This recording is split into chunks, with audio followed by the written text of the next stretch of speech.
Good evening, ladies and gentlemen.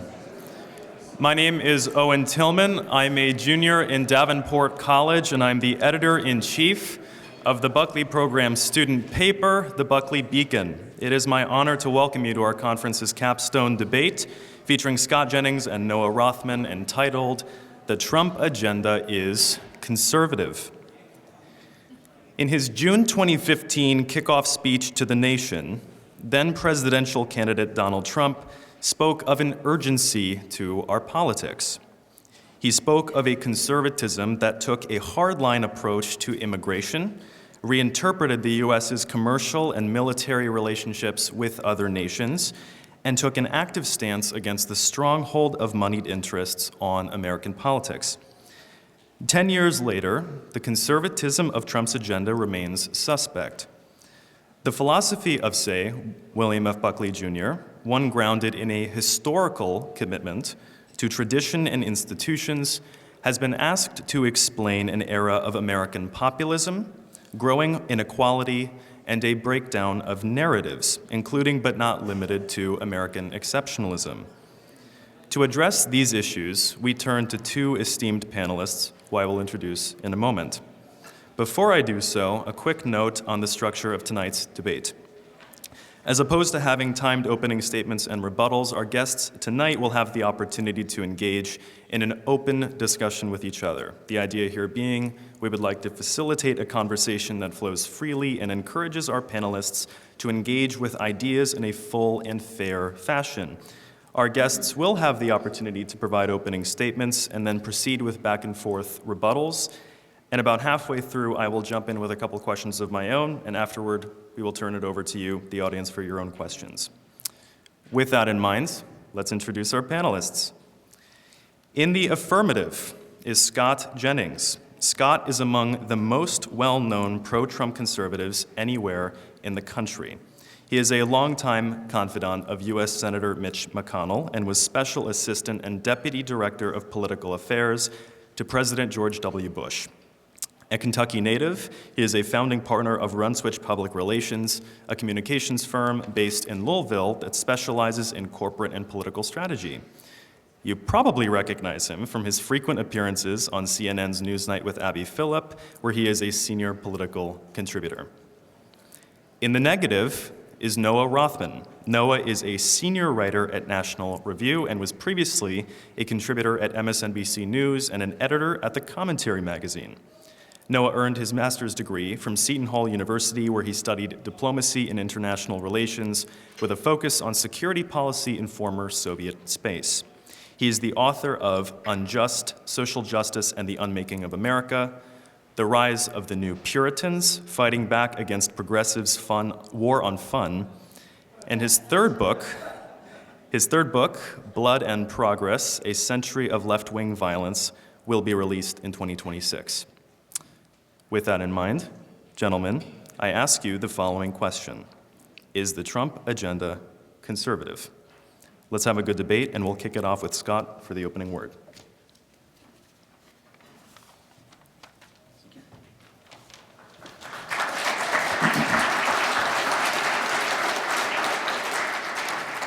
Thank you all for having us here this evening. It's an honor to be in the room with all of you. Noah, good to see you, sir, and thank you all for this opportunity to have this conversation.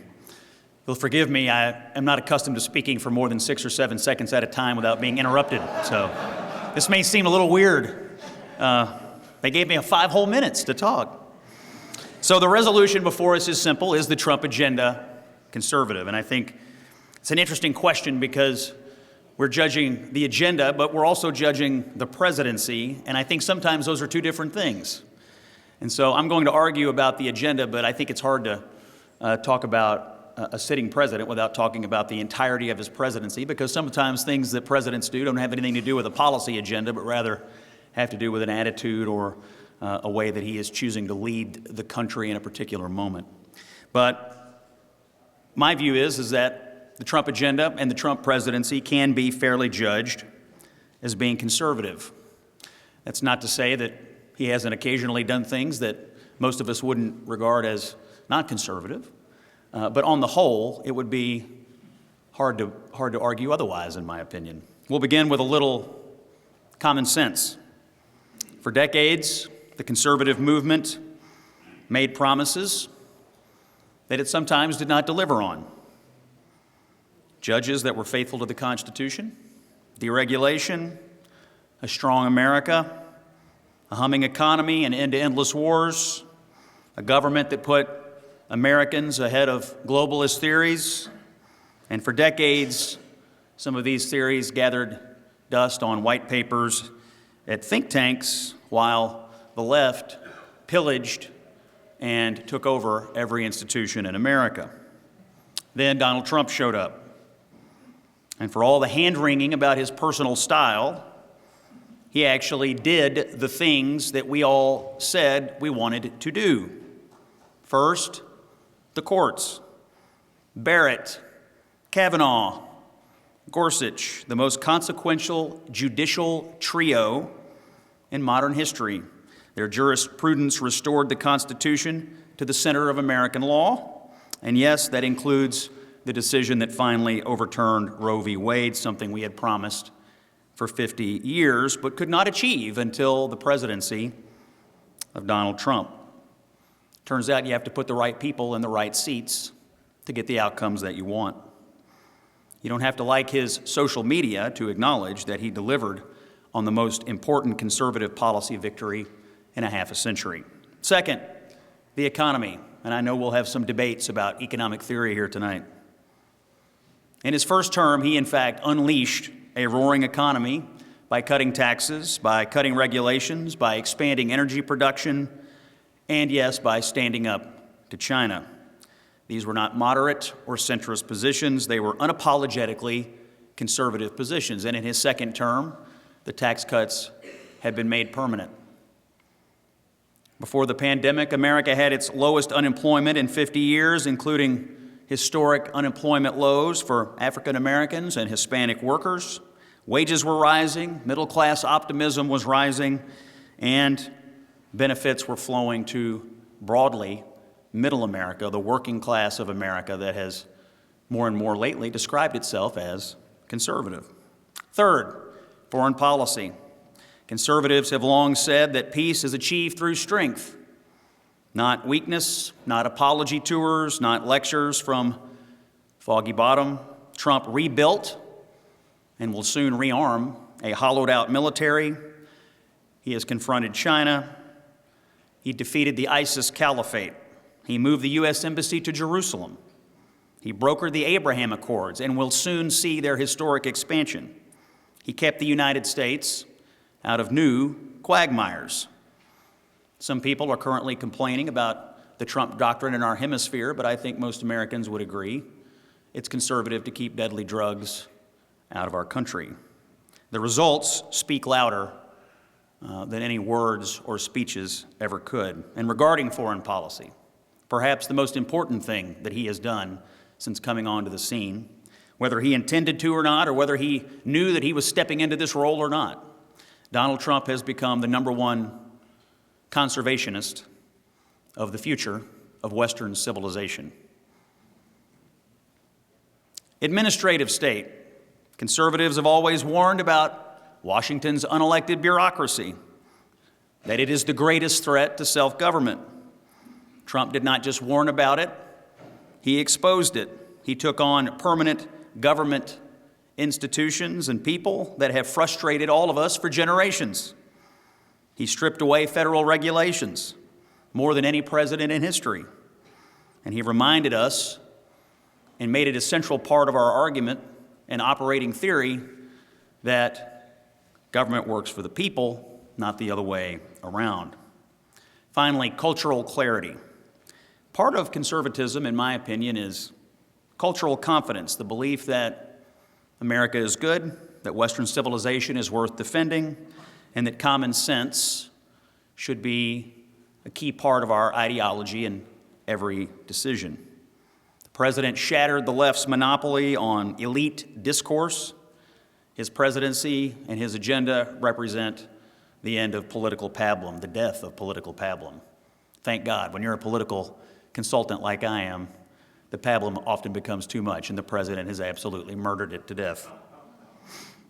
But he's made it permissible again, to speak plainly about borders, about crime, about national identity, and about American patriotism in a culture that was lurching towards constantly apologizing for America and teaching our children that perhaps the American experiment was not a great idea. For many Americans, he has simply restored our confidence in saying what's on our mind or what everyone else is already thinking. Now, some people will say, MAGA and the Republicans are currently divided. You have supporters that are mad at him about immigration policy or foreign policy or economic policy. But big tent conservatism has always included people who didn't agree on every single thing. You had libertarians in there. You had national security hawks in there. You had some populists in there, evangelicals, suburban business types.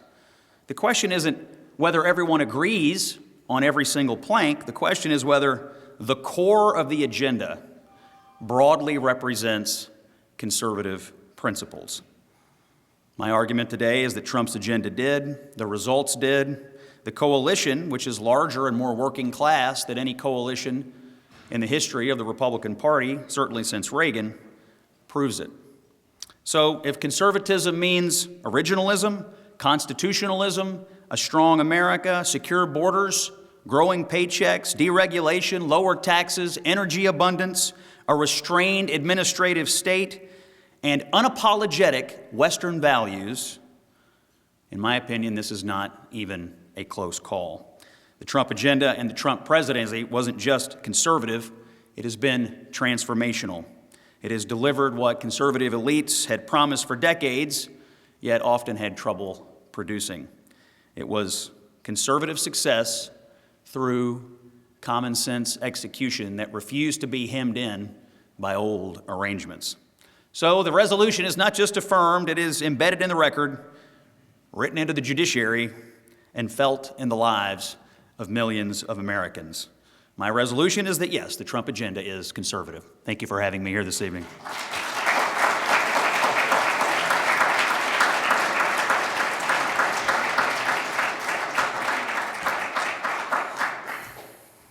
Thank you to the Buckley Institute. Thank you, Owen, and thank you, Scott, for indulging me. If I were to honestly answer the question, is the Trump agenda conservative, I would say sometimes.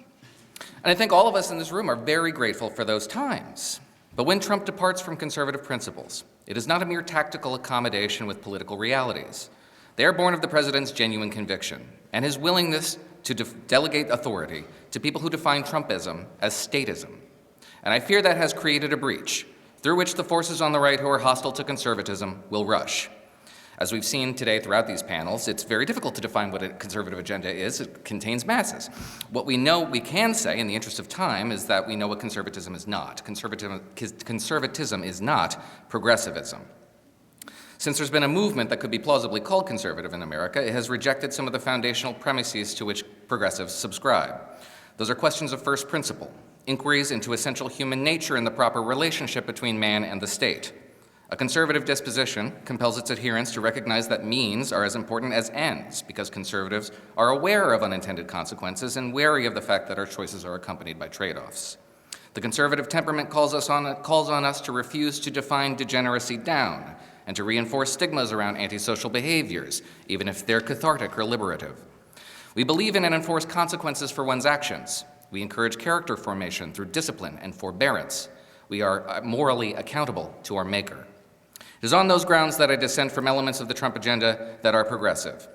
Take, for example, the fact that the president dictates the terms of America's trade relations with its allies by fiat, subject even to the vicissitudes of his moods. Anybody who does business with Canada cannot foresee the prospect that the president will lash out at our neighbor merely because he saw a television commercial he didn't like, but that is exactly what happened. Trump's approach represents a repudiation of the fundamental conservative supposition that central economic planning does not work. What we now euphemistically refer to as industrial policy is command economics with Trumpian characteristics. At its foundation is the Obama-like supposition that government should be in the business of nudging private actors into behaving as Washington wants them to. It is therefore unsurprising that we've seen Trump's subordinates sometimes sound like left-wing degrowthers. Access to cheap goods is not the essence of the American dream, said Scott Bessent. It was his improvisatory reaction to his understanding that the president's policies would truncate America's opportunity and limit the disposable income to which they would otherwise have access. But in essence, this is necessary, they tell themselves, because we must impose this hardship on Americans if we're to realize some centrally planned vision of what the economy should look like, how Americans should be spending their time, even if that time is spent, quote, screwing in little screws into iPhones, in Commerce Secretary Howard Lutnick's words. Ultimately, this exercise in the abuse of state power devolves, as it always does, into a show of force. Why should a multi-billion-dollar company pass off costs to consumers, one White House aide complained to CNN? The president's dictate that these companies should eat the costs, manifested in efforts to shame and name these individuals who did not abide by the president's dictates from the Brady briefing room lectern. Just this month, Trump attacked meat producers for, quote, criminally profiteering at the expense of the American people, but the restricted on beef cattle, but the restrictions that he's complaining about are his own and his subsequent actions in relieving the tariffs that are raising food prices, including quadrupling. We're thinking about quadrupling the tariffs, the amount of income, or beef rather, that we import from Argentina demonstrates that he knows that his policies are exacerbating the problem. The president defaulted here to blaming private actors for responding to incentives created in Washington in ways that Washington did not anticipate. Call it a right-wing version of Elizabeth Warren-style greedflation. And it's a short journey from that assumption that the private sector is a malign force to shaking down private industries. Far beyond any reasonable compromise with the demands associated with national security, the Trump administration has taken stakes in private enterprises like NVIDIA, which is now forced to fork over a 15% VIG on the profits it derives from the formerly restricted sale of sensitive electronic components to our Chinese adversaries. It's done something similar with Advanced Microdynamics and Intel, U.S. Steel, and Lithium Americas Corporation. Those of us with living memory of the Obama years have little excuse for failing to call this what we called it at the time, gangster government. The MAGA movement is distinctive within the right for its pronounced mistrust of authority, and a lot of that is earned and deserved. Some of it is quite reflexive. And sometimes it manifests in prescriptions for more state control over private affairs. Take, for example, lifelong Democrat and Trump's Health and Human Services Secretary, RFK Jr. If RFK had his way, Americans would be constrained for their own goods. They would encounter far less artificial food coloring, following the example of bastions of liberty like the European Union and California. Americans would be spared access to fluoridated water and fluoride supplements in over-the-counter pharmacies. They would also have less sugar, but only if they're poor. Arming Americans with knowledge about what they're consuming is not enough. Without the mandatory guidance of an enlightened bureaucrat, the public will devour antidepressants by the fistful and subsist on a diet of empty carbs. How condescending. How paranoid. Indeed, that paranoia was apparent in the cabinet secretary's defense of TikTok, which apparently persuaded the president, who illegally deferred TikTok's sale for most of this year. It's full of spies, he said contemptuously. Well, so's Facebook, but CIA instead of Chinese spies. Are you more worried about the Chinese spying on us and propagandizing us, Kennedy asked, or are you more worried that the CIA is spying on us and propagandizing us? Your answer to that question depends on whether you believe hostile foreign powers are a greater threat to your safety than your neighbors. And for a growing number on the right, the latter is a decidedly graver menace. Indeed, elsewhere in the realm of foreign policy, we've seen the president adopt some of the blinkered conceits that were native to Barack Obama, a president who wanted to see America occupy a much smaller place in the world. Trump himself may not regard America as a spent force that should retreat into its own hemisphere, but some of his subordinates do. Fundamentally, we lack the capacity to manufacture the amount of weapons Ukraine needs us to supply, J.D. Vance wrote last year in an op-ed explaining why the United States should voluntarily cede to Moscow a sphere of influence in Europe it could not otherwise secure for itself. The conservative right has long argued that America's partners should take on a larger role in their own defense, but only to be active stewards of the American national interest as defined by the American president. Republicans especially should understand that if we merely lead from behind, Europe will not stand up to our shared adversaries. But the president's attitudes, as Scott said, are changing. In his speech before the Knesset, the president praised his own willingness to neutralize Iran's nuclear program and let our Israeli allies loose in ways that offend the peace processors, the multilateralists, the self-defined restrainers. Trump hailed his own abilities to open up new diplomatic avenues through the application of force, and he was right to do so, even if his successes speak for themselves. And that's the dirty secret of Trump's first term, that the biggest and most lasting policy successes were outgrowths of conventional conservative policy prescriptions. Armed with gigantic chips on their shoulders, functionaries within the second Trump administration seem to have set out with the goal of repudiating the first. It's no surprise, then, that some of these policies have a distinctly left-wing flavor. I am pleased by the president's political evolution, and I hope it continues apace. But hope is not a strategy. We are obliged to give voice to our pangs of conscience, even at the risk of our own political position, because there is no political position worth occupying if it compels us to sacrifice our principles upon the altar of political relevance. Thank you.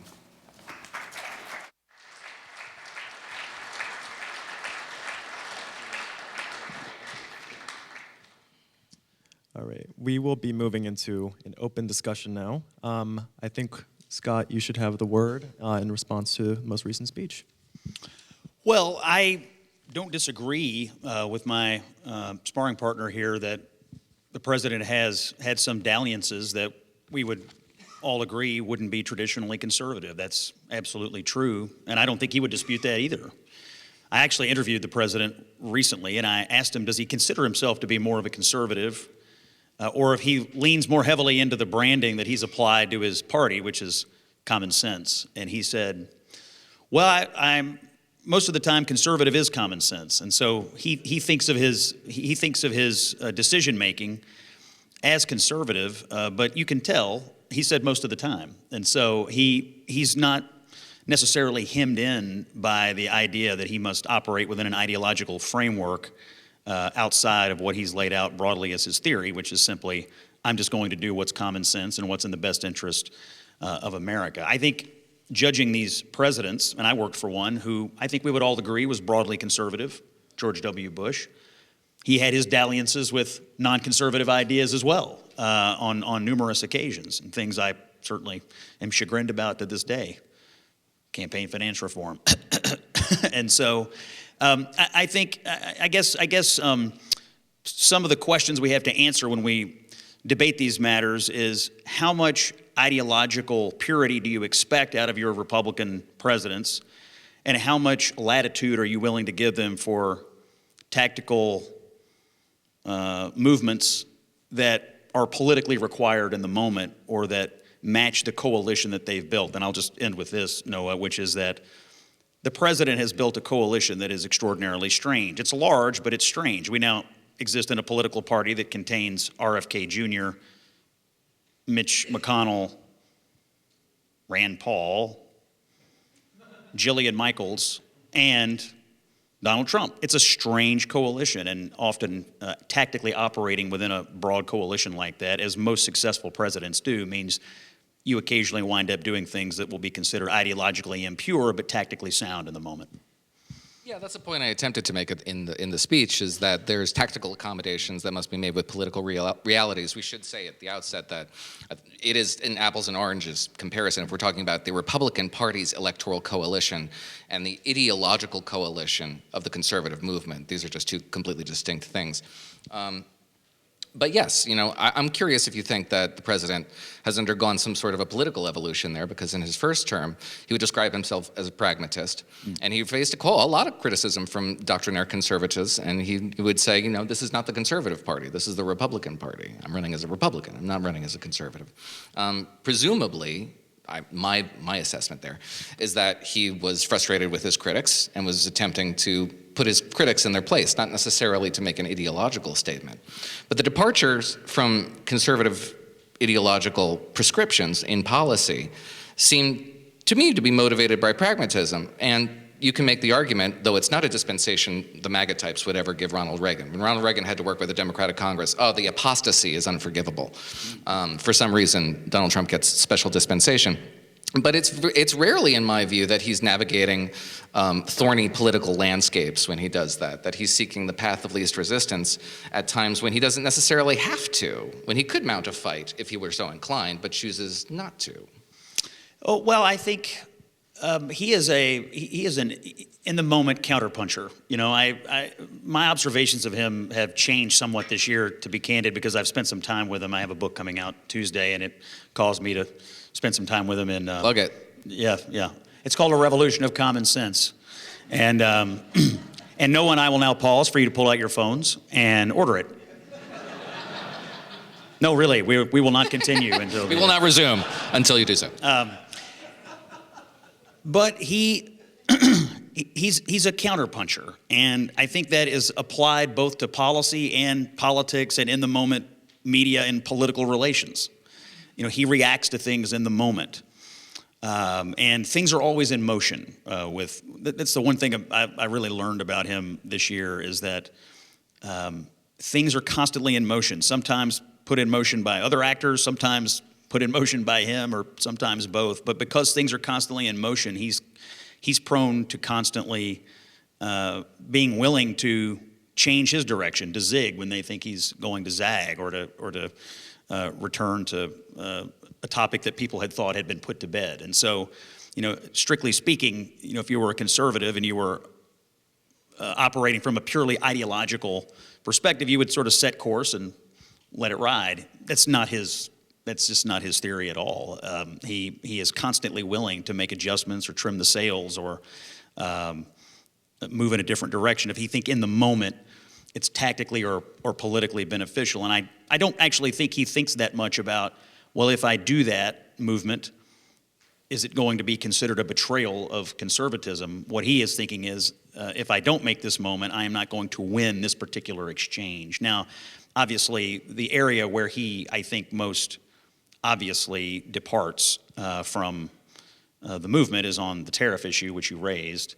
And having spent some time with him, and we've all listened to his public statements, he is never, ever, ever, ever, ever going to change his mind about this. And if and when the Supreme Court, which sounds like a strong possibility, chucks this out, he is going to be apoplectic, and he won't be thinking too much about conservatism or progressivism. He'll just be thinking that, in his opinion, the number one tool of the presidency is the power to tariff. And it's not just an economic tool, it's a national security tool and a diplomatic tool. But on that, he firmly does not subscribe to the ideological constructs. Well, listen, I don't think it takes much for us to forecast what his reaction would be, and I'm actually very trepidatious about it. When the court goes against him, as it did on this tariff, signaling how they're going to rule next term, he called Leonard Leo a sleazebag who probably hates America. That's a Federalist Society. This is the bench that we're all grateful for. And yes, when they delivered Dobbs, that we're profoundly and deeply grateful for this president and how he's shaped the court. But then when they say, okay, you can't actually change the EPA like you want to because that's Congress's domain. Not a policy I like, but certainly congressional supremacy I like. When they say, you know, they shut down the tariffs, when they say that you're actually not at war with Venezuela as much as you're trying to create this political fiction, the courts are deaf to it, that's a conservative jurisprudence. And when the president, as I anticipate he will, goes after his own justices, goes after the legitimacy of the Supreme Court, which is already suffering, merely to prop up his own political position, he's doing what you said he does, which is win an argument in the moment, heedless of how the fallout will settle around the American Republic eventually. And that's not conservative. I'll just quibble with one point about the legitimacy of the Supreme Court. I think the legitimacy of the Supreme Court is suffering not because of anything a conservative or Donald Trump or any Republican has done. I think it's suffering because the American left is dedicated to destroying its legitimacy and its political arguments every single day. Now, if he adds to that, if he gets a ruling on this that he doesn't like, that would be unfortunate, but I think the legitimacy crisis in the courts is almost entirely confined to the arguments made by the left and what they intend to do to the court if they ever regain power. But I can just attest that he will be apoplectic, and I don't know exactly what he'll say or what he'll do, but it won't be attached to any fruit basket, I can assure you. Owen, we're cutting you out of the conversation. You want to? Yeah, well, I guess we could drill down perhaps on one area, and that is tariffs for a second. Both of you seem to have mentioned that in your speeches. Scott, you seem to be making the case that tariffs are both a tool of economic policy as well as national security. I'd like to hear a little bit more on the national security side from you. Well, to be candid, I wasn't trained like any of you to think tariffs were conservative or Republican policy. I was brought up in the traditional Republican Party. We resisted tariffs. Interestingly, I'll just tell you a quick story. When I was in the Oval Office back in the spring with the president, he was asking me to comment on the various paintings on the wall, and he had just put up the painting of President Reagan, which if you've seen any of his photos lately, he takes a lot of pictures in front of the painting of President Reagan, which I regard as a good thing. But as we were going around the room and we were commenting on the various paintings, he said, "We just put up President Reagan. Terrible on trade." But you'll notice the painting is still there. He also, interestingly, pointed out to me that he had just put FDR's painting up as well, which he also said some of the conservatives wouldn't like, but perhaps a nod to his willingness to color outside the lines a bit. Look, my personal view is what I can report to you. He believes that the tool is not merely for economic purposes. He believes the power to tariff is a tool of diplomacy and a tool of national security. And furthermore, he believes that this power has led him to be able to solve half of the conflicts that he has solved around the world. And so in his opinion, this tool is much broader than just having a debate about your ideological views on the American economy. I personally think in his heart of hearts, if given his druthers, we would go back to a world where only tariffs were driving federal revenue. There was no income tax. There was no IRS. It would simply be a tariff-based economy, and we take out all of the federal bureaucracy around personal taxation. And he might argue that that actually is a conservative view, that we would take taxes away from the people. But that is his worldview, and it obviously is a deviation from what we have operated on for a very long time. You're being very kind, Scott. That's delusional. It's delusional. There is no universe in which there is no. Well, no, I'm sure he told you, and I believe you that he genuinely believes them. He's very consistent on them, and he's not consistent on very much. But the notion that we could retreat to a 19th century conception of what the federal government looks like, I'd be happy with the size of that federal government. I would not be happy with the abdication of the responsibilities that would necessarily accompany that truncation of the federal government, so that it could live on. It could be, small enough to drown in a bathtub, just completely underfunded at that point. And again. Maybe that would work, but let's just retreat to the national security rationale around tariffs, which has been, in my view, abused to the point at which, because there is a national security rationale for tariffs, although it should be very sparing, because any trade war is not a metaphor. War is the last resort when it comes to policy, because you are inviting damage that you're willing to absorb to a certain point in order to affect an outcome from an adversary. A trade war is like any other war in that sense. You're inviting damage and that you're willing to shoulder in order to change and shape the international environment.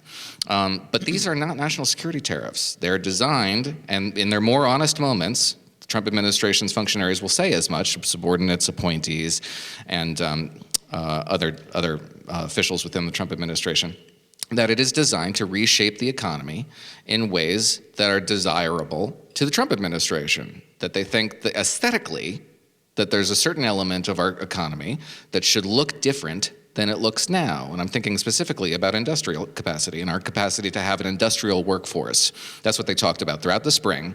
And now they're retreating from this position, by the way, when the cost of it has presumably become too high to bear. But it rests on the proposition that the United States doesn't make anything anymore. You hear that a lot. The United States is the third largest manufacturing power on the planet Earth. And we don't have as broad of an industrial workforce anymore because we have a profoundly efficient industrial workforce. A lot of it is automated. That doesn't mean we don't produce as much. We do. We produce more than we ever have. We just have fewer people working it. And the proposition that the Trump administration committed itself to early in the administration and is blessedly walking back from is that we need to reduce our efficiency, our productivity, in order to have more jobs, which is a recipe for economic, not stagnation, but certainly lower economic growth, reduced economic growth, all to satisfy some weird desire to have a workforce that looks like we want it to look, irrespective of how people would otherwise behave, how they would maximize their happiness, their efficiency, their time, and use their resources. And that to me is not a conservative proposition. It is very much a progressive proposition that you don't know what's best for you. We need to craft policy that forces you to do things we think you should be doing. So a couple of things. Number one, I actually think some of the tariffs are actually very much national security focused. Anything and everything we do or could do to China, I would argue it falls into the national security bucket. They're our number one adversary, and that's what he believes. Number two, some of this is owed to his political coalition building. I mean, I don't know if you all have noticed this or not, but everybody from Middle America who voted for Bill Clinton in the 90s now votes for the Republicans. And with the importation of new voters has come the importation of new policies. I actually find it sort of quite interesting that the Republican Party has been, I guess because of the malleability of Trump, we've been willing to import new economic theories or new policy ideas, particularly on the economic front, but the left, even though they have imported a few voters from the old right, they've not changed anything. In fact, they've gone the exact opposite direction. And so I'm not arguing. So can we dwell on that for a second, how disappointing it is? Because the Republicans' bread and butter used to be in the suburbs, right? Yeah. And now it's shaky out there, especially in off years and midterms. But those voters didn't bring any green eye shades to the Democratic Party. They did not. It's actually fascinating just as a political operative that one party decided to reshape a big chunk of its platform because it got new voters, because new voters were attracted to its presidential candidate. But the other party, having imported a bunch of new voters who do turn out in almost every election, they have not listened to them one bit. And in fact, I think have gone the exact opposite direction. The only pivot for them is Trump. And I wonder what will happen to that coalition for them when Trump himself is gone. Look, he believes that some of this is absolutely revolves around national security. So that's number one. And number two, he also believes that the way you win presidential elections and the way you end up governing is to build the broadest coalition possible. And that has meant he has had to change the orthodoxy of a political party that was not capable of winning a national election because it wasn't capable of importing enough voters who had never or had rarely voted for the Republicans. So I guess, again, it goes back to this conversation about the ideological versus the tactical. And, as my old boss, Mitch McConnell, would say, losers go home and winners make policy. True. It's just, I know you don't subscribe to this because you served in a conservative administration.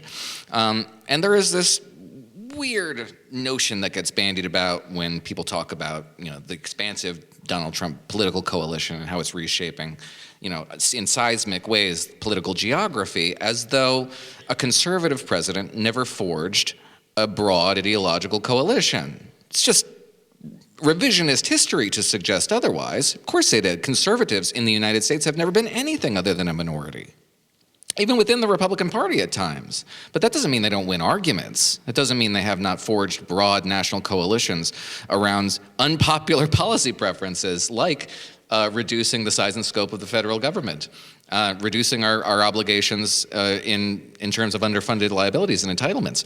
I mean, these are sort of things that are not necessarily popular, but sometimes with the right political talent can be achieved, can be negotiated. And the president and his defenders, to a certain degree, less so now, but certainly in the first term, when it, by the way, it was a much more conservative administration in terms of economic policy. They argue that it is conservative ideas that are weighing down the party. It is fiscal prudence that is simply a millstone around our neck. The notion here that we should have an extroverted, confident American presence on the world stage, we wear that like Marley's chains. We need to slough it all off. And if we only looked more like Democrats, we'd win more national elections. And it just seems to me like surrender, not fighting. Well, regarding the political usefulness of winning these arguments, I would just point out he won the national popular vote in 2024. The last time we had done it was 20 years previous, 2004, and even he didn't win the national popular vote in 2016. He would probably argue that the only way I was able to win it was to broaden the coalition to the point where we could win it. And broadening the coalition means broadening your horizons when it comes to policy. And I think in this particular case, he would again say, are we going to choose to be hemmed in by conservative ideology, or are we going to choose to be more expansive in our thinking? Because we can do lots of conservative things if we win and if we're willing to accept the broadening of the coalition, but we can do zero things if we continue to lose. We might be happy about winning arguments, but we're not going to be very happy when Democrats, run roughshod over the countryside. I just reject the premise that conservative ideology is some sort of a pin that is keeping me hemmed in. It is the philosophy of liberty.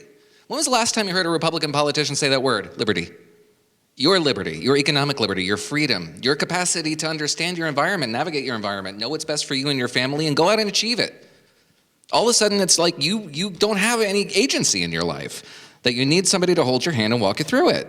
And no, I don't find that to be a liberating philosophy, even if that attracts more voters, because it communicates to them that they are not agents in control of their lives, that they are otherwise sort of unable to navigate their world unless they have some sort of a helping hand. And that, to me, is a progressive philosophy. And if we have two parties of the same mind on liberty, then voters are going to be attracted to the one that seems less insecure in their beliefs. I think the counter argument to that is the hole that has been dug by Democrats and progressives economically for a huge number of Americans is so deep that simply restoring liberty to them, whatever that would mean to them, is simply just not enough. They are in dire straits. They are in an economic emergency. Their lives have been and their communities have been absolutely ruined. And it may be that some short-term intervention or even medium-term intervention is required to rescue these people. I mean, a part of the current Republican coalition are people in the middle of this country who believe that Democrats, and yes, even some Republicans, engaged in policy choices that absolutely 100% left them behind. And so are they willing to, even if they think of themselves as conservatives on many issues, are they willing to put up with a little bit of non-conservative orthodoxy if it means rescuing their town, which once thrived but now is desolate?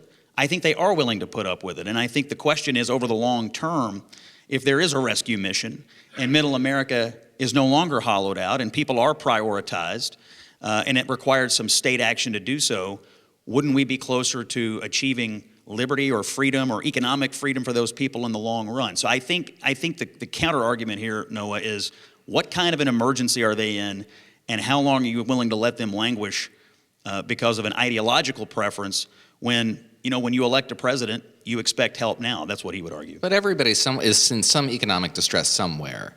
And you're never going to outbid the progressive left when it comes to state intervention on the behalf of some disaffected group somewhere.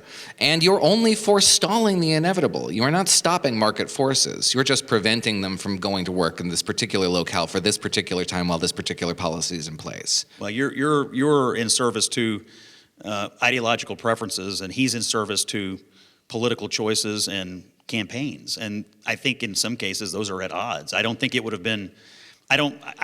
been possible for him to have won an election and then told the people in middle America that feel like they've been left behind by political elites, you know what, honestly, it just wouldn't be conservative for me to do anything to help you at all. You're just going to have to live with our conservative ideology. They would have turned on him in a heartbeat, and we'd be currently sitting here planning America's 250th anniversary with President Kamala Harris on an apology tour. But that is you would not enjoy that. I wouldn't, because that is how Democrats would frame it. Like, oh, you're on your own because these miserly Republicans in Washington just won't help you because they don't even think you're worth it.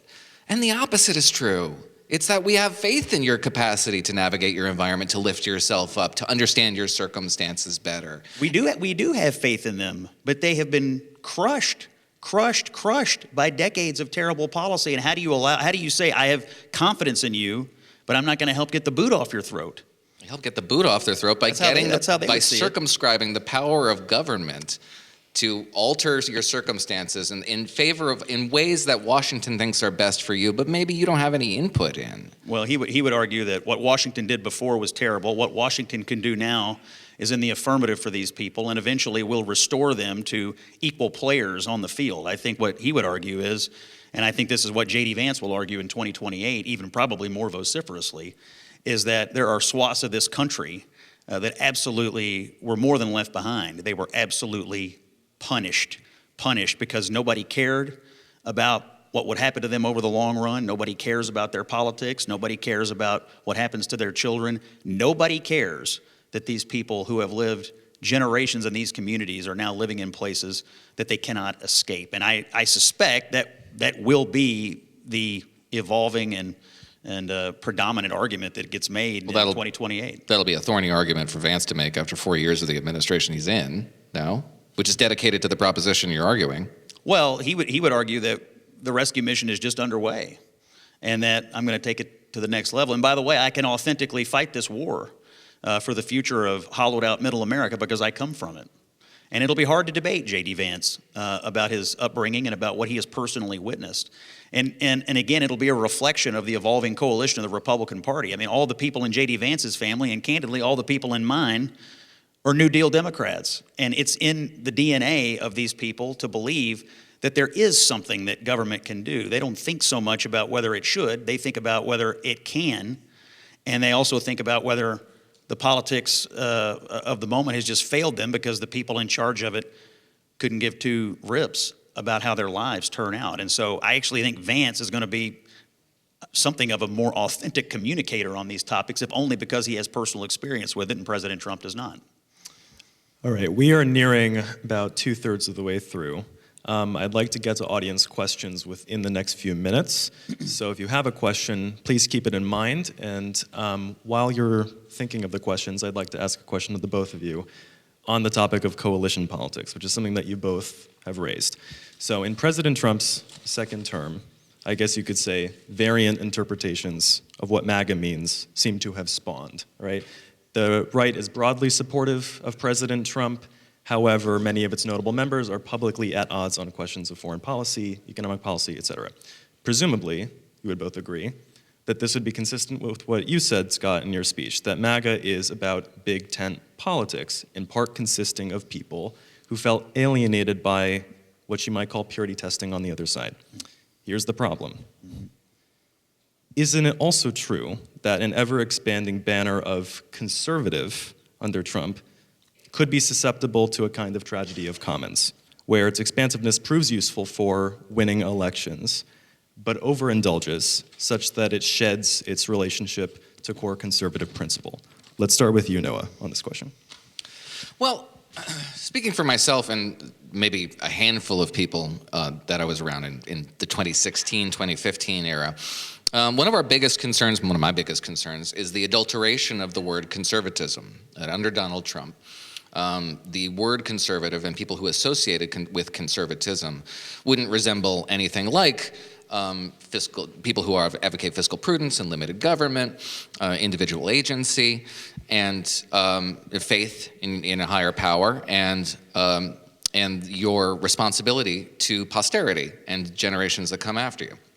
All that stuff has survived, sort of frozen in amber over the Trump years, and I think it owes in large part to the president's refusal to associate himself with conservatism, at least over the course of his first term. You say that's evolving. I haven't seen it yet.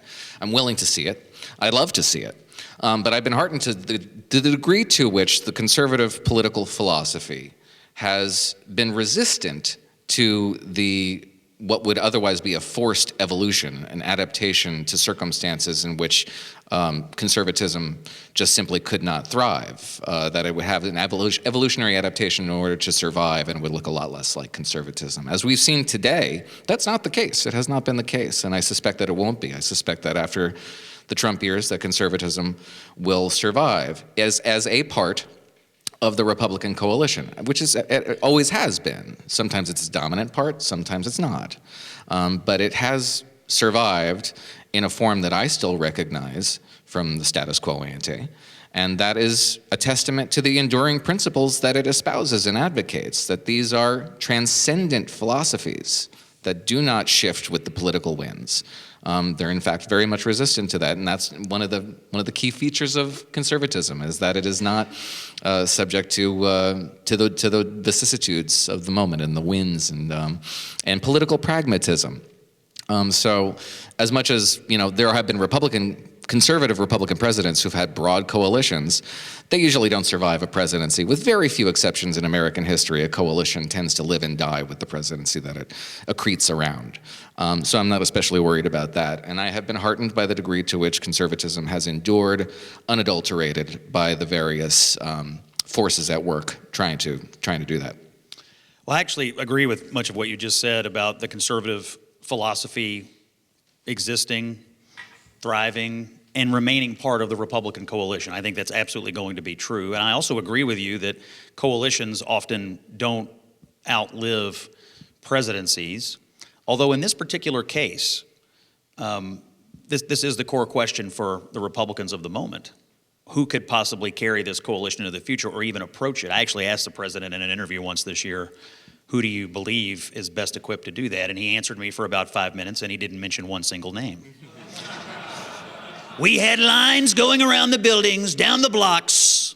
You've never seen anything like it. He was, but he didn't say anything. Now, lately, he has, at least publicly endorsed Vance and Rubio, who I think you would agree come from two different sides of the Republican movement and even the conservative movement. I mean, isn't he setting up his own Götterdämmerung here, where this inevitable clash of titans will break the coalition up? Oh, no, I don't think he envisions a clash. I think they envision a partnership. And absent his personality, which I do think is the glue that holds this coalition politics together, including the conservatives, people who probably wish he wouldn't do certain things, whether it's on tariffs or what have you, but they still stay in the coalition because they think it's better than the alternative, which is horrific. But I think what they're envisioning is, absent his personality, finding two guys, in this case, one who's more of the populist conservative and one who I think comes from the traditional conservative wing of the party. In this case, that would be Rubio. Both capable messengers, both capable of speaking to different parts of the electorate, and both probably, the two best people who can approach holding together a coalition that would allow you to win an election when you take the personality of Donald Trump out of it. Regarding specifically on foreign policy, I just think it cannot be discussed enough how correct and how right and how courageous and conservative it was for the president to resist the populists and the isolationists and the decided non-conservatives in his coalition when it comes to what he has done and will continue to do in the Middle East. Attacking Iran was a righteous decision. A righteous decision. And how many people did he have hanging on him 24 hours a day, publicly, privately, in his ear, attacking him? How many people did he have hanging on him? And it would have been so easy for him to say, I don't want to upset my coalition apple cart here. But he has been incredibly consistent about this matter for a long time. They cannot possess a nuclear weapon. He acted on it at the right time. It would have been easy to deviate here, and I think he did the right thing. And his instincts on driving a peaceful and more stable environment there are absolutely correct. And I have been heartened by and frankly impressed by his willingness to resist these people who have considered themselves to be the strongest MAGA types. He has resisted them at every turn. And by the way, it hasn't been without consequence. I assume you all have noted and noticed. Since he made that decision in defiance of those people, what has happened? They have done nothing but spent the rest of the year attacking him, trying to destabilize his political party, and trying to make his life a living hell when it comes to political coalitions. And he has stuck through it and stood by it nonetheless. And so I think for any quibbles we might have about conservative ideology within the Trump administration, the defense of the West is happening in the Middle East right now, and the president is leading us. Let's get a response. I don't disagree with that, and I think it contrasts markedly with how the president has approached conflicts elsewhere on the planet Earth. He has disavowed the notion that the United States should retrench from conflicts abroad in the Middle East. He has rejected the notion that the United States only ever mucks things up and makes everything worse. He has abandoned the idea that the United States is dragged down by its associations with Israel, that it is hamstrung by its associations with Israel. That we need to make peace with our adversaries. The Abraham Accords didn't spring fully formed from Donald Trump's forehead. They were an idea that bubbled up from think tanks, but they were predicated on two assumptions. One, that the Palestinian conflict is not the first thing we solve, it's the last thing we solve. And the first thing we deal with is the Iranian threat. Those two conditions unlocked a bounty of diplomatic flowering in the Middle East. And it's something that we have not seen applied to Europe, to Central America, to East Asia even, where we're relaxing restrictions that were otherwise put in place on China when it comes to dual-use sensitive electronics and going back and forth over rare earths. Now we get our rare earths back, right? So we're selling each other the means to destroy each other. is a very strange policy, and it's one that I think is going to come to a head in 2028 when J.D. Vance is a much fuller-throated advocate of the notion that the United States is a spent force that needs to retreat behind its shores and leave these spheres of influence to the great powers that would contend with them. That is a recipe for a return to the 30s, and we remember how that worked out. Well, if I just may project into the future, one of the things that I am concerned about the most in regards to whether this can carry forward is that Vice President Vance is going to be simultaneously doing two things. A, defending the policies of an administration in which he served as vice president, which I think, at least on the foreign stage, have been quite good. And B, likely being pulled by his own preferences and the preferences of his strongest supporters regarding the matters you just laid out, the idea that we're not actually a force for good in the world. And I'll be quite interested and quite nervous about how that plays out, because I suspect the Democrats are going to nominate someone who will largely agree that the United States, if it's, it's not only is it not a force for good in the world, it's probably a force for evil, because we keep taking the sides of the wrong people, particularly when it comes to the Middle East. And that is not a debate I look forward to. But my hope would be that at the end of 4 years, Vice President Vance and all Republicans would realize American engagement in the world is actually, a pretty good thing. And it's a Republican thing, and it's a conservative thing. If we expand the Abraham Accords and we continue to see an evolution of the peace process in the Middle East, to turn away from that, or turn away from the idea that it was only the unique power and engagement of the American president that solved it, that would be extremely disappointing to me. That's why I said I hope he doesn't win the Nobel Peace Prize, because I want the incentive out there to keep trying to solve these conflicts. Okay, well, thank you to the both of you. We will now be trying to get in 1 to 2 questions. So if you have a question, please raise your hand. Right over there.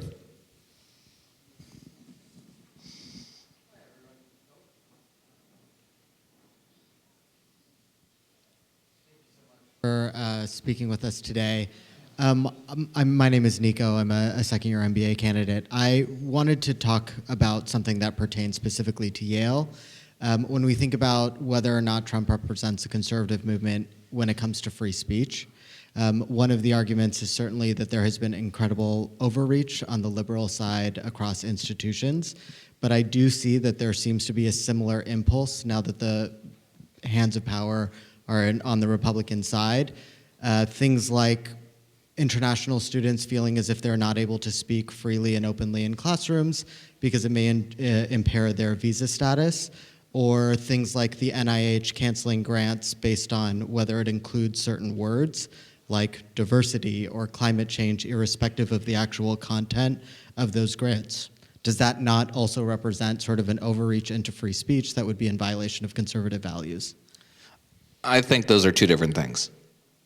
On the one side, you have individuals who are not citizens of this country, who are here on temporary status, who jeopardize that status by engaging in ideological activity that represents a threat, as defined by the Secretary of State, that's his prerogative, to national security. We have ideological litmus tests in this country for importing, any country would. What you mentioned on the other end of that is ideological priors that will affect grant status. I'm not exactly familiar with what you're alleging, although I'm not saying you're wrong. In fact, I can easily envision it. But that to me is a completely distinct category of intrusion onto constitutional rights. I'm not even sure it would even reach that level, but it's conceivable that it would. It's not conceivable that it would for visa holders. Visa holders are here at the privilege of the State Department, and that can be revoked at any time. Yeah, I agree with much of that. I will just say that if you're a guest in this country and you're invited here and we allow you to be here, it would be better for you if you didn't engage in perpetual activity that was designed to bring about the downfall of this country and the downfall of Western civilization. And I will just add one other thing.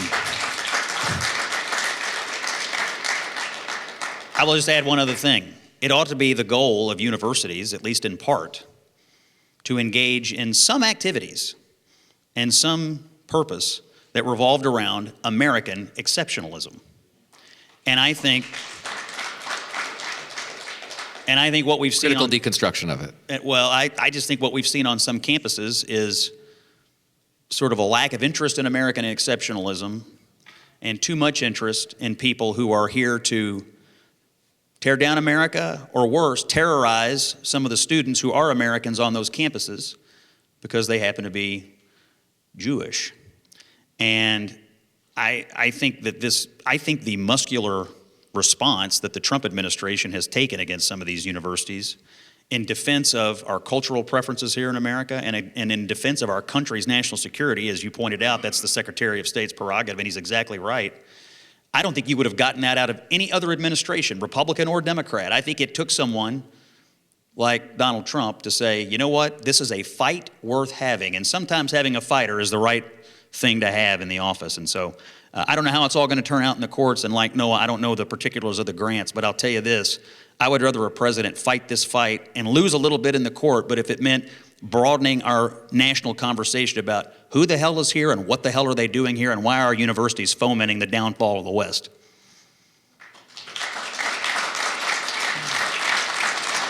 All right. We have time for one more question, very quickly. Thank you. Can you hear me up there? Fantastic. Thank you all for your time and your moderation tonight. I wanted to ask, one of the core tenets, at least for me, about conservatism is the kind of moral teachings and the transcendent truths.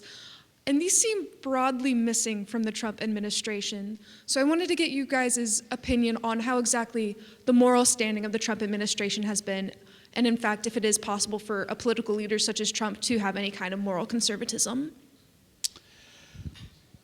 Well, I guess that's a very broad question. And I recall back in the first term being asked about the relative morals of Donald Trump, and someone asked me to write a piece about why evangelical Christians and people for whom morals means a lot, why do they love Donald Trump so much? And my answer at the time was, we didn't hire him to sing soprano in the choir. We hired him to guard the church door, and the barbarians are at the gates. And in some places, they're inside the gates.